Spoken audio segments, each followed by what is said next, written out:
Yeah. So the main project is the idea was to try to make better use of local reporters, Kenyans in Kenya, Turks in Turkey, generally already working for news organizations there, to report stories for publications and outlets here in the U.S. and Canada and Europe potentially. And this grew out of my experience the last 20 years as a foreign correspondent, in which I worked in generally very large territories in Africa and Eastern Europe and Western Europe, covering a big area. And I would, in the course of covering these countries, I'd work more and more with local journalists as stringers and fixers and stringers, and then as full-fledged correspondents. And I saw over time, certainly in Eastern Europe and now increasingly in Africa, the quality of reporting and the skills, the language skills, rising gradually. So that seemed like a missed opportunity, or an opportunity to take advantage of.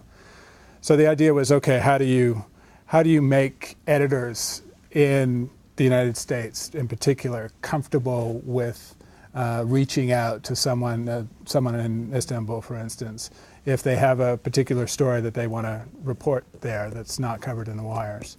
How do you make it possible for them to determine whether this person is going to be who they say they are, is not working for whatever interests are involved in the story, is not working for the government?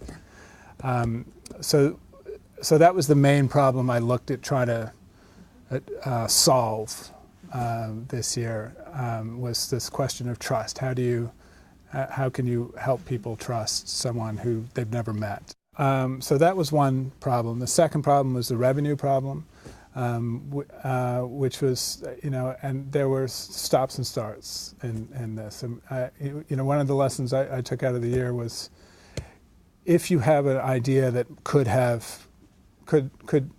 turn into a genuine business and could generate serious profit, then you need to look at that right at the beginning, and if it has some potential, then that can shape your year. If it doesn't have, if you think, well, the revenue sources aren't that clear and I'm going to have to pull from different areas, that shouldn't.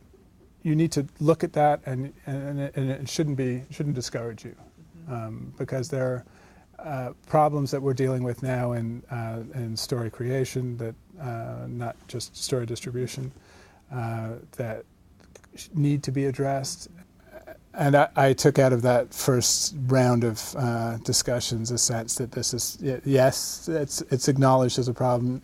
No, you're not going to get a lot of money.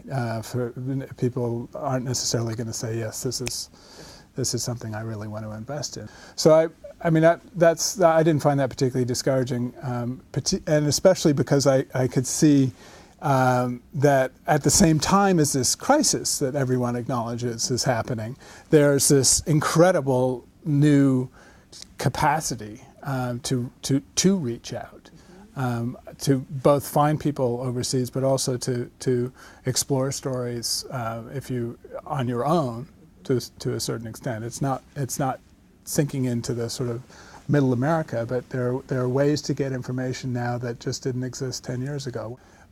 My next plan is to use the prototype to apply for funding with foundations that are interested in developing local journalism around the world, and this can be seen as part of that mission. So that's about a year of funding. Once you get the idea is that once the pool of local journalists is large enough, then you have a commodity, and if it's vetted, or it's being vetted on an ongoing basis, you have a commodity that's of value, and I'll be able to get enough out of it to at least keep it self-sustaining, so it won't be dependent on charity forever.